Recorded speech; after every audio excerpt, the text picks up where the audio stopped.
Olá, pessoal, sejam bem-vindos a mais um Paixanalytic on Drops. Hoje estamos aqui com o Luiz Pierrot, psicanalista do Rio de Janeiro, com a temática da psicanálise independente. Bom, eu cheguei até o Luiz através de uma amiga, né, que identificou de alguma maneira que o Instagram dele, as postagens que ele faz, né, com o tema da psicanálise independente teriam vários aspectos em comum aqui com algumas ideias do canal Paixanalítico, né, enfim, sobre essa possibilidade de uma psicanálise talvez outsider, né, enfim, algo que poderia ser feito dentro de um percurso nômade ou artesanal, enfim. Então, a ideia é a gente poder trocar um pouco de figurinha hoje, começando até como uma provocação, a gente já tinha meio que combinado, né, começar por aí, que é, será que a psicanálise tem proprietários? Será que as instituições de psicanálise são as donas da psicanálise ou é possível uma psicanálise independente, em que cada um pode se autorizar aí dentro de um percurso, com ética, evidentemente, mas que não é de menor qualidade, por exemplo, do que uma psicanálise institucional. Será que é possível isso? Então, eu levanto a pergunta e já dou as boas-vindas aí para o Luiz. Bem-vindo, Luiz. Daniel, obrigado pelo convite. É uma honra estar podendo contribuir de alguma forma aqui com você, com o seu canal, com o seu público. Obrigado. Bom, essa questão é uma questão muito discutida, né, dentro da comunidade psicanalítica de um modo geral. Eu acho que há, sim, uma tentativa de cultivar um monopólio da psicanálise, né, nas mãos das instituições tradicionais. Eu não vou citar nomes aqui, mas eu acho que quem, né, acompanha aqui o seu canal já vai imaginar de quem se trata, das instituições que se tratam, né, que tem ali como um objetivo que se diz ser contra a institucionalização da psicanálise, mas que faz de tudo para institucionalizar a psicanálise. Ou talvez nem mesmo institucionalizar seria a palavra correta, mas fazer com que a psicanálise seja somente um produto da elite, né?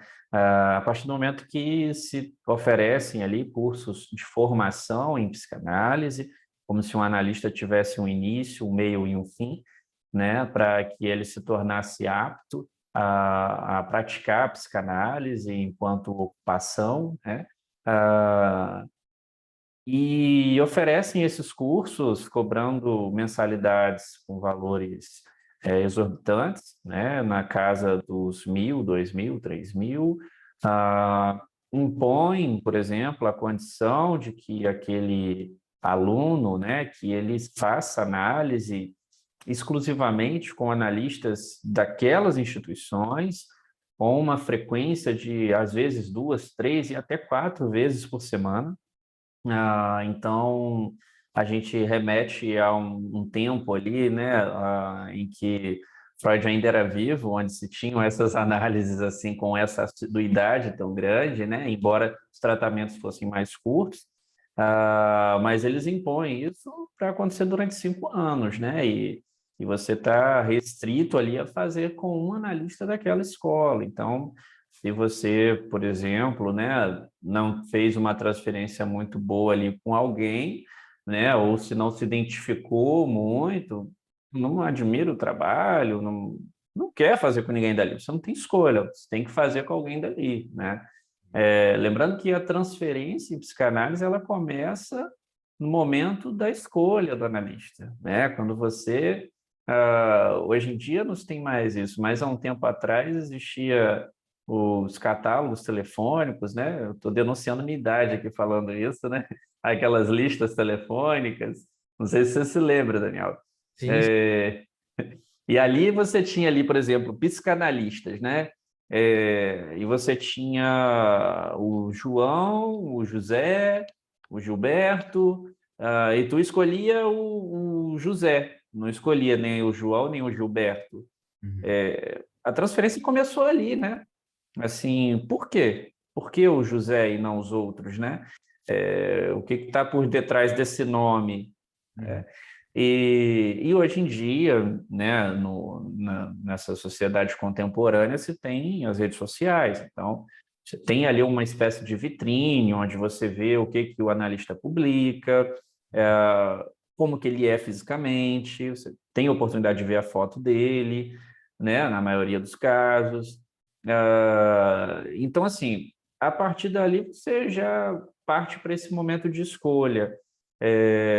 E estando vedado isso dentro de uma determinada instituição, né, a escolha do paciente, do analisando, ela não é preservada. Uhum. Ah, então, assim, eu acho que há um movimento, assim, né, que é muito ortodoxo, muito tradicionalista, muito religioso, e que envolve a psicanálise nesse meio, né, nesse lugar de intocável.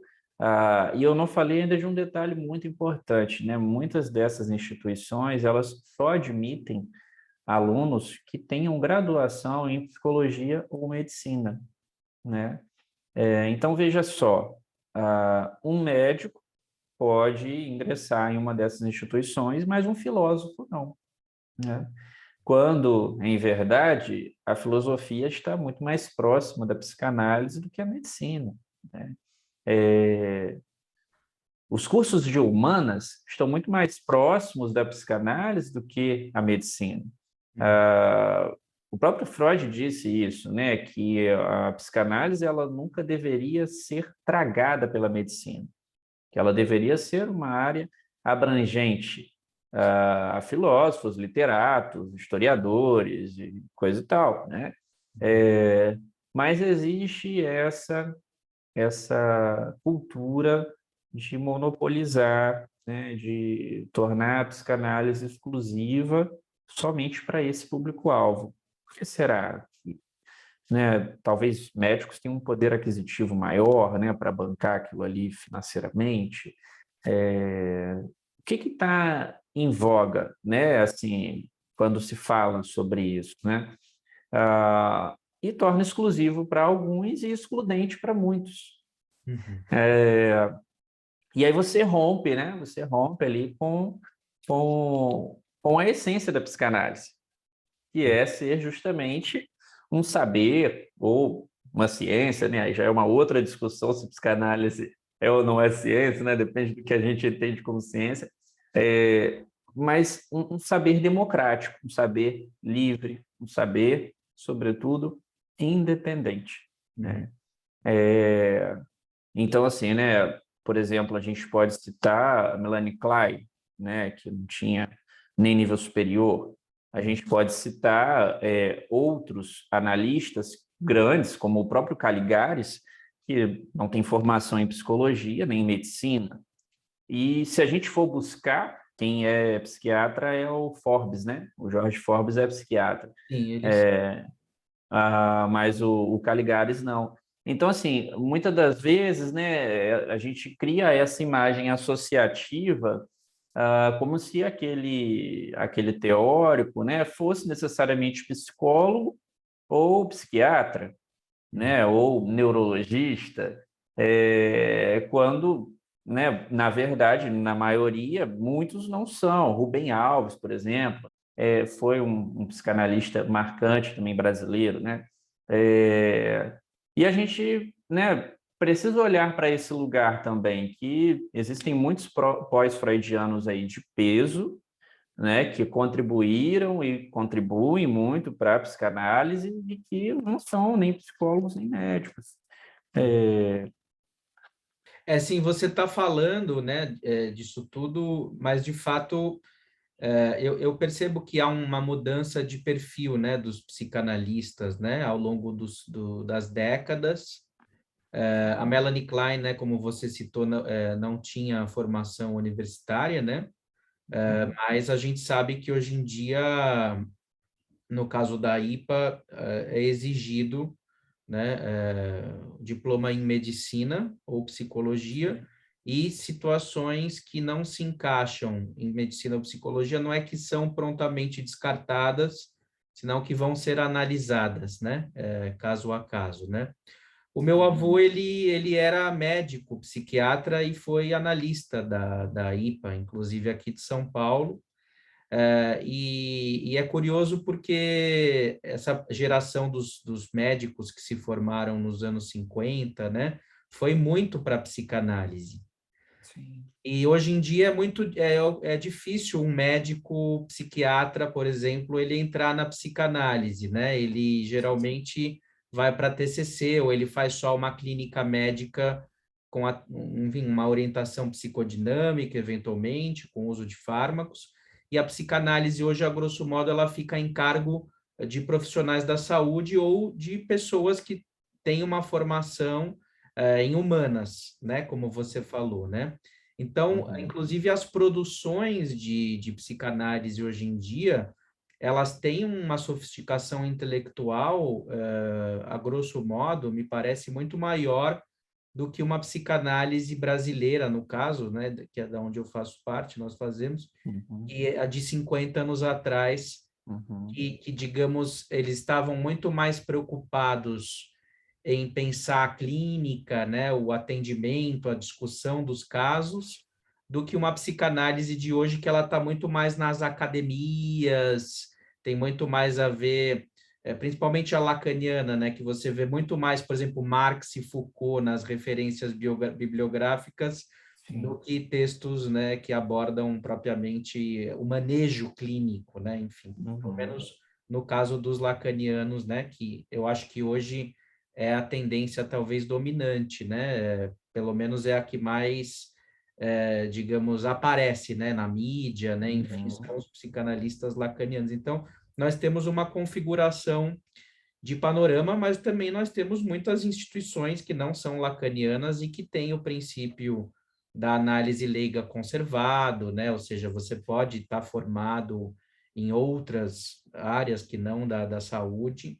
para entrar como analistas, e também não tem, digamos, essa rigidez burocrática em relação a quem você faz análise, não vão ficar, digamos, investigando, né? Permitem Uhum. uma certa variabilidade. Então, é só importante a gente dizer que existe um campo vasto, né, de Sim. psicanálises, formações, ofertas, né, mas que, digamos, a gente nunca pode perder de vista, na minha opinião, que a psicanálise também é um negócio, né? Embora muito se Uhum. diga que não, que ela é uma coisa apaixonada, né, ao do desejo, saber e tudo mais, mas muitas vezes por trás desse discurso libertário, sim, existe um negócio, existem interesses, existem alianças Uhum. políticas e cada instituição ou grupo vai fazer o seu arranjo para captação de público, né? O que vai Claro. diferenciar é que tipo de público é esse? É um público A, B, C em termos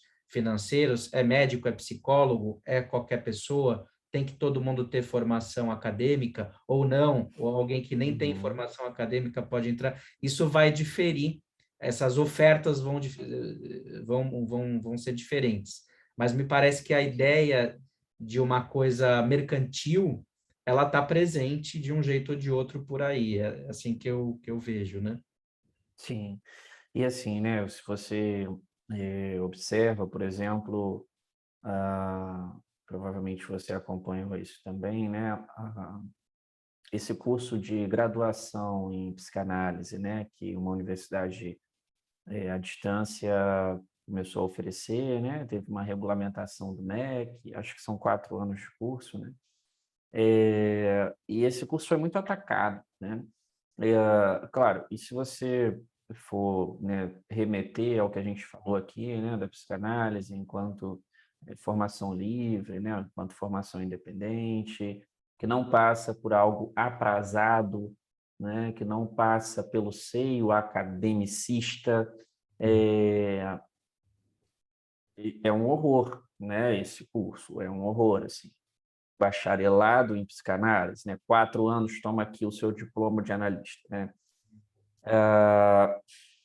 Porém, entretanto, todavia, né, eu, embora, né, continue não concordando com essa legalização aí desse curso, né, com essa institucionalização, eu comecei a perceber que muitas escolas, dessas escolas ditas tradicionais, né, elas começaram a atacar, fazendo abaixo-assinados, movimentos jurídicos e coisa e tal, ah, com unhas e dentes, né, em relação a esse curso.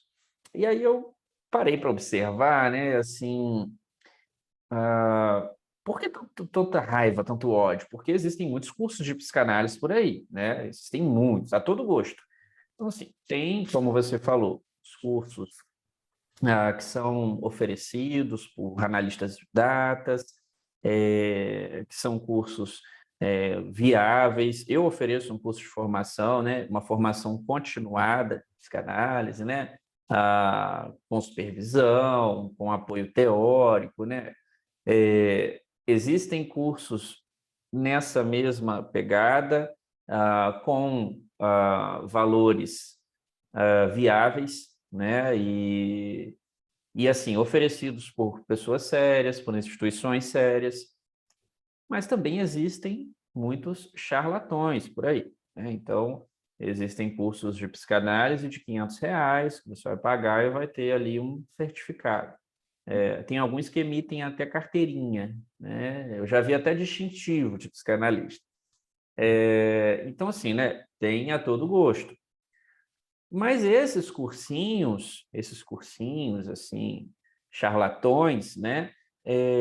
Eles não despertaram tanto ódio dessas instituições tradicionais como o curso de graduação, né?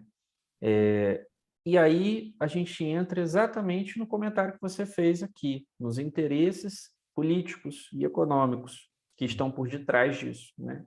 Porque quando você abre um curso de graduação, eu não sei quanto é, mas talvez seja ali à distância uns R$ 400, 300 e poucos reais por mês, Talvez. você vai estar oferecendo, em tese, tudo aquilo que a formação da instituição tradicional te oferece dentro daquela grade. Até uma pessoa comentou lá que eu fiz um post sobre isso, a pessoa comentou, não, tem análise sim, né? Tá lá na grade que tem análise, tem supervisão e tal. Não sei, mas foi o que disseram. Então, você vai estar oferecendo tudo aquilo ali dentro desse valor. Isso vai se tornar muito atrativo para o público leigo, né? Assim, uma pessoa que está ali flertando com a psicanálise e tal, é uma oferta e tanto, né?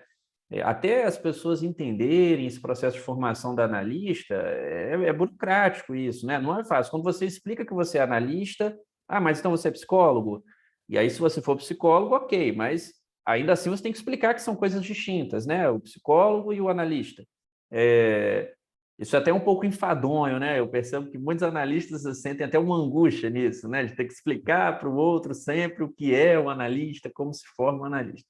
E E aí também, o e público também não tem uma resposta tão clara, né? Também sobre, tem, né? É bem exato. confuso e complexo o que é um analista e o que forma um analista, né? Pois é. Então, assim, né? Nós somos analistas? Eu acho que somos, mas eu não posso ter certeza disso, né? Eu tento ser, pelo menos, Eu né? tento, justamente, né? A gente tenta, né? Agora, assim, né? Essa coisa taxativa, assim, né? Eu sou É, perigoso, né? Eu sou um psicanalista, né? Quer dizer, como pois é. e hoje em dia tem me dado até um pouco de enjoo, assim, a forma como as pessoas se intitulam psicanalistas, Sim, né? Quer dizer, o psicólogo hoje ficou uma coisa assim, né? Reduzida a pó, perto de um psicanalista, né? Assim. sim, Então, sim, todo sim. mundo quer se intitular psicanalista, né? E eu acho Sim. até que deve ser interrogado, né? Isso Uhum. ficou uma espécie de título, né? Uma titulação elitista que gera Sim. essa lógica de propriedade do que a psicanálise. E eu, como eu digo nos vídeos, eu acho que psicanálise tem muito mais a ver com o estar do que com o ser, e ela tem muito mais a ver com um saber, com um gesto criativo de arte, com uma atitude que a gente pode ter com o outro, terapêutica de leitura, do que com um título, uma premiação, né, que a gente obtém através de um curso. Não que eu seja contra instituições e cursos, eu acho que tem uma fase que a gente precisa, de fato, ter uma aula sobre os textos canônicos, os conceitos. Eu acho que De fato, a gente precisa de professores, não estou demonizando o ensino, Uhum. digamos, acadêmico ou, digamos, educativo da psicanálise. Mas não é bem aí que está o psicanalista. Isso faz parte, mas não é a veia principal. A veia principal, no meu entender, é a análise pessoal, é o autorizar-se dentro de uma vivência de algo que você faz com o seu sofrimento e do quanto isso é utilizado como ferramenta de um processo de transformação subjetiva, emocional, de quem está te procurando. Para mim, a função do analista, o lugar do analista é esse, fundamentalmente, né? Sim. E quando você coloca, por exemplo, eh, essa essa fala, né, assim, que as pessoas têm usado o ser analista enquanto título, né, enquanto nomenclatura, se apoderando daquilo, né, como você sabe com quem está falando, né? Isso. A gente remete àquele lugar. A gente volta para a questão social, né, socioeconômica, porque a psicanálise, bom, venhamos e convenhamos, ela sempre foi um produto das elites, né? Freud, por exemplo, ele atendia a nata da sociedade na época, né? Por muito tempo, a psicanálise foi extremamente inviável financeiramente para grande parte da população. Ainda é um pouco, mas assim, a gente está desconstruindo isso, né? Existem psicanalistas aí que vêm trazendo um movimento diferente, né? Existem comunidades e movimentos, por exemplo, em São Paulo, né? Tem a psicanálise da Roosevelt, né? E tem outros grupos que fazem esse mesmo tipo de trabalho. É, Inclusive, é derivado de um projeto do Freud, que até então era pouco falado, de psicanálise para atendimento à população, né? De uma sim, clínica sim, social, né? isso. E foi Freud, inclusive, que idealizou, o Ferenczi também participou disso, Uhum. né? Então, é uma história da psicanálise que muitas vezes não é levada em conta, até por esse ranço elitista, talvez, mas que Sim. agora muito é feito, inclusive, pelo George Broyd, né? Uhum. Que eu conheço pessoalmente, tenho muito carinho por ele, pela Emília Broyd também, que tem esse trabalho, né, na Cracolândia, né, com situações de vulnerabilidade, situações sociais críticas, né, digamos, Uhum. é por essa veia que eles trabalham, né? Mas Sim, tem a ver com o legado, uma parte do legado do Freud também, né? sim, sim, e assim, né, eu acho que eu até perdi um pouco o fio da meada, mas assim, né, a gente trazendo para esse lugar, né, eu acho que há talvez essa intenção de conservar essa nomenclatura, né, psicanálise como algo aí que faz parte de uma elite, de uma burguesia, né?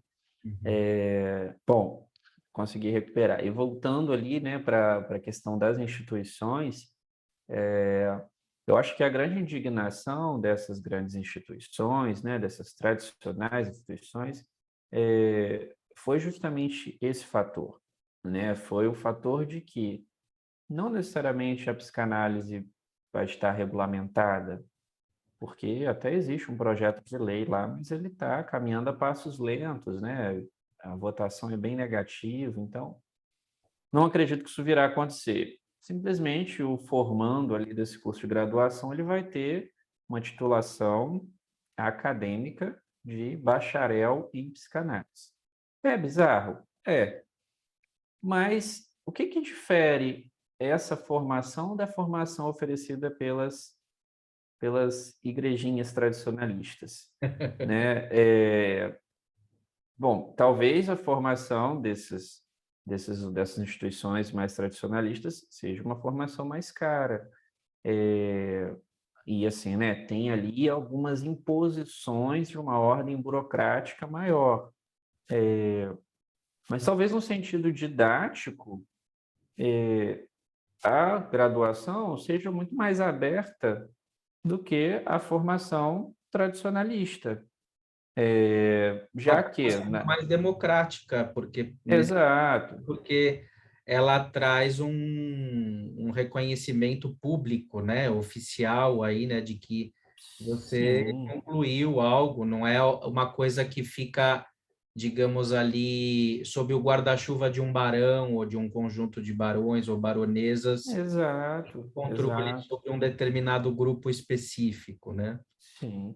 E mais que isso, né, assim, você tem ali, né, através de um curso dessa ordem, por exemplo, um percurso, talvez cronológico dos conceitos psicanalíticos, né? O que geralmente não se tem dentro das instituições tradicionalistas, né? Você tem ali, dependendo da instituição, tem cartéis, né, tem grupos, mas que para um leigo, uma pessoa que não é psicólogo, por exemplo, que nunca viu aquilo na vida, ele vai ficar boiando ali por muito tempo, se ele não se dedicar com muito afinco e coisa e tal. E aí, se ele se dedica com muito afinco e coisa e tal, por que que ele iria procurar uma instituição tradicionalista? É como se essa instituição ela quisesse deter o monopólio da chancela, de, por exemplo, dizer, olha, Daniel, você pode ser psicanalista, toma aqui meu carimbo, né? Uhum. Luiz, você não pode ser, então você não tem carimbo. E quando ela perde isso para graduação, para a universidade, ela se desespera, né? Porque, espera aí, né? O que que vai bancar a gente agora, Sim. né? Financeiramente. E aí entra o interesse financeiro, né? Assim, justamente muito foi dito sobre, porque eles não contemplam a análise pessoal. Mas muitas instituições hoje, digamos, deixam essa questão da análise pessoal mesmo a critério de cada um. As lacanianas são Sim. assim, eles não ficam, digamos, fazendo um policiamento para ver se você está em análise ou para medir a Uhum. eficiência da sua análise, né? No caso da IPA, sim, né? No SEDES, até onde eu sei, você tem que ter uma carta do seu analista declarando que você está em análise, né? Outras instituições, por exemplo, principalmente as lacanianas, isso já é mais aberto, né? Ou seja, você está em análise? Tá. Que bom. Então, fechamos o assunto por aí. Ou seja, é mais discreta essa questão da análise. Então, assim, se a gente for ver a questão do bacharelado, né, eles até recomendam, faça análise. Sim. E justamente a análise é uma coisa que pode ser recomendada, mas eu acho que não pode ser exigida para ninguém, porque é algo que deve ser de Sim. dentro para fora. Mas como é que alguém vai se intitular psicanalista sem ter feito análise? Bom, de fato, aí nós temos um problema, porque aí seria um impostor, né? Alguém que Uhum. de fato usa uma brecha legal para se intitular psicanalista sem nunca ter feito análise. Mas aí cai num outro problema, né? Que é justamente deixar aberto demais, meio anárquico, vai dar lugar para impostores. Mas Sim. também tentar regulamentar e criar uma reserva de mercado também já é uma impostura. Ou seja, Sim. você vai ter imposturas tanto na psicanálise independente, então não é a salvação, né? Uhum. Digamos, ela é um princípio que a gente está fazendo uma reflexão aqui, mas você também vai ter imposturas na psicanálise dependente da Sim. instituição. Então, o que a gente está fazendo aqui, pelo menos na minha opinião, não sei se o Luiz concorda, a gente não é obrigado a concordar também, né? Foi assim, a gente marcou esse encontro, nem combinamos nada, foi só uma pequena ideia inicial, esse tema, né? Mas de abrir os horizontes e pensando um pouco a psicanálise como um sintoma, o que está aí, o que é oferecido, o que está por trás do ódio, né? Enfim, desse projeto de Sim. destruir o bacharelado, enfim, será que é realmente princípios da psicanálise ou será que de fato há interesses também, né? Enfim, acho que é um pouco isso, né? Sim. E de fato, assim, eu concordo com você. Eu acho que nos dois âmbitos vai ferir a ética da psicanálise em algum ponto, né? Agora, assim, quando você traz essa questão, né, eu acho que é uma questão importante, assim, para ser trazida, né, para ser debatida, né? a psicanálise enquanto sintoma, né? Eu acho que foi isso que você falou, né? Eu achei interessante, assim. Uhum. E talvez seja isso mesmo, né? A psicanálise é um sintoma de todos nós que nos interessamos por ela, né? Eu lembrei de um ponto agora, quando, alguns anos atrás, né, quando eu iniciei ali o meu interesse, eu iniciei análise, depois que eu iniciei análise, eu comecei a ter interesse pelo estudo da psicanálise, né? E eu vinha de uma formação em direito, eu fazia outra formação em história na mesma época, e aquilo foi, assim, me encantando, né? Eu tenho um tio que é analista, já tem mais de 30 anos de clínica e de análise, né? E ele é médico também. E ele, assim, sempre foi uma referência para mim em muitos sentidos, né? Então, será que a psicanálise apareceu para mim como um sintoma ali, né? Um sintoma de projeções? É, E ele já tinha me apresentado, achava interessante, mas achava muito inacessível, né? Quando eu comecei a fazer análise, e eu não fui a fazer análise porque eu queria estudar psicanálise, né? Eu fui fazer análise por questões, e ali eu, né, fiquei, de fato, deslumbrado com aquilo. E procurei, na época, uma instituição, né? E, bom, isso não tem nenhum problema em falar, né? Eu procurei o corpo freudiano na época. Ah, E assim, fui bem atendido, as pessoas me trataram muito bem e tal, só que a gente entra na problemática que a gente estava conversando aqui há pouco, assim, não tinha uma finalidade didática naquilo, sabe? É, Aquela formação que o corpo freudiano, né, oferecia ali há alguns anos atrás, não tinha a finalidade de formar analistas. Eu acho que passava muito mais por um lugar de complementação, por um lugar de extensão. Então, eu cheguei a ficar ali por um bom tempo, mas eu fui me frustrando, assim, porque eu via que, ao meu ver, né, todo mundo ali em torno de mim, em grande maioria eram psicólogos, e eles já estavam muito mais familiarizados com conceitos, com nomenclaturas, e aquilo me trazia mais angústia que qualquer outro tipo de coisa. Não que estudar psicanálise não venha trazer angústia, né? Sempre traz mesmo. Uhum. Mas justamente por estar naquele lugar que eu parecia que não estava aprendendo nada, né? E foi aí que eu comecei a buscar essa formação mais independente, né? Comecei a estudar por fora, claro, né? Busquei curso de pós-graduação, que não me ajudou em praticamente nada nesse sentido, né? Que é mais uma titulação que qualquer outra coisa, mas comecei a participar de grupos de estudos independentes, de cartéis independentes, seminários independentes, e a minha formação começou nisso aí, de fato, né? Eu não considero que a minha formação começou lá no corpo freudiano. Minha formação começou nesse lugar, quando eu comecei a destrinchar as obras freudianas, Uhum. quando eu comecei a fazer essas análises reflexivas e críticas, né, das obras. Uhum. Então, assim, né, a minha experiência não foi positiva com esse tipo de instituição. Uhum.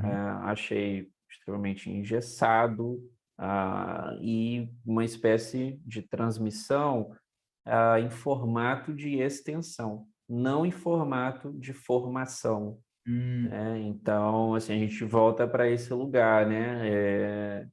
Enfim, como se forma um analista, né? Eu acho que na prática, né, tanto em qualquer das instituições que eu conheço, eu já transitei por várias instituições, né, o meu avô era da Sociedade Brasileira de Psicanálise de São Paulo, já fui associado da APOA, Associação Psicanalítica de Porto Alegre, fui membro fundador, inclusive, do Corpo Freudiano de São Paulo. Atualmente Uhum. sou independente, né, não estou vinculado a nenhuma instituição. Estou no meu canal, Paixão Analítico, que espero que não seja uma instituição. Espero que seja só assim, o que eu tenho a botar daqui para fora e conversar com pessoas. Esse é o meu interesse, né? Assim. Mas o que eu tenho até falado, né, é que muito da lógica acadêmica, da extensão, que é uma coisa neoliberal, inclusive, que a psicanálise foi absorvida por isso, ela está presente nas instituições de psicanálise. Por mais que se diga que não, que uma coisa é você ter uma formação acadêmica, tá, outra coisa é o lugar do psicanalista, que é uma coisa que eu concordo, bonita de se dizer, mas na prática há, digamos, uma importação de um modelo de maestria acadêmica, de provas, digamos, entrega de material, relatórios, resenhas, coisas que você precisa mostrar para o outro que você entendeu corretamente. E que, ao meu ver, isso é uma fábrica de redução de cabeças, porque a gente aprende a ser servil, a obedecer, a produzir conhecimento que vai ser testado e validado por uma hierarquia. E justamente isso é discurso do mestre. Isso é o discurso do mestre, né?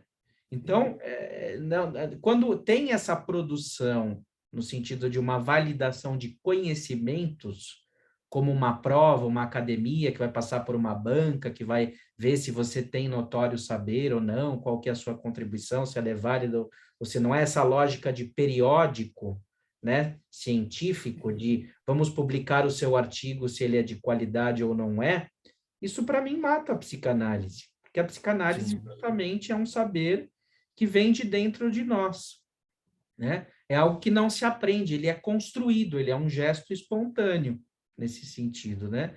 Então, quanto mais acadêmico, mais titular, mais provinhas, mais escolar for a psicanálise, maior o risco, não que seja necessariamente, mas maior o risco de um achatamento. Então, ou aparecem pessoas que estão numa condição de ruptura com isso, tipo eu e você, meio que uma coisa anárquica não no sentido de vale qualquer coisa, mas anárquico no sentido da responsabilidade interiorizada, né?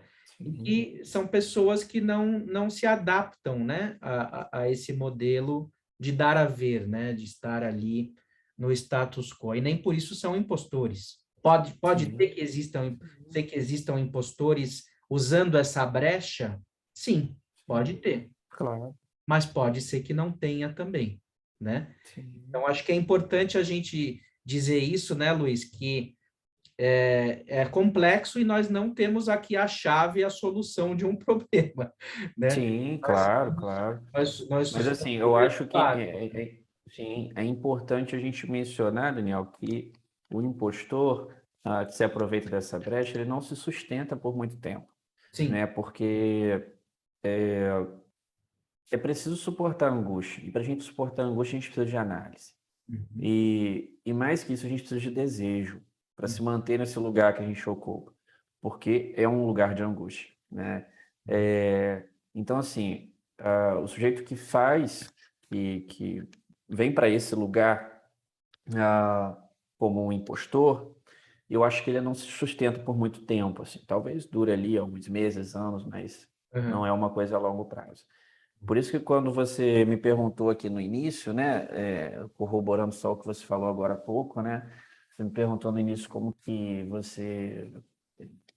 era para me apresentar aqui, né, você falava mini currículo e tal, eu falei, não, só psicanalista, né, porque Uhum. é isso que importa, né, se quiserem consultar o Lattes, tem lá por necessidade, mas eu não sou um cultuador de Lattes, não, né, eu acho que o que importa para a gente aqui é justamente esse lugar, né? É o que nos autorizamos a ser. O que a gente disse aqui, né? Que a gente não sabe nem se a gente é, mas a gente se autorizou a tentar ser. Tá. Então, né? A gente está nesse lugar e é isso que importa, Uhum. né? Bom, E como diz o velho ditado, só para terminar com uma brincadeirinha, né? Cão que é lácteo não morde, né? pois é. Assim, quanto mais vocês quiserem se apresentar pela plataforma Lattes, mais vocês vão estar escondendo, na minha opinião, o saber que existe dentro de você. Não que alguém que tenha um Lattes impecável não tenha o saber psicanalítico, pode ser que tenha, Sim, pode ser que mas sim. não é esse Lattes que vai validar ou mensurar o potencial saber pulsional que existe dentro de você.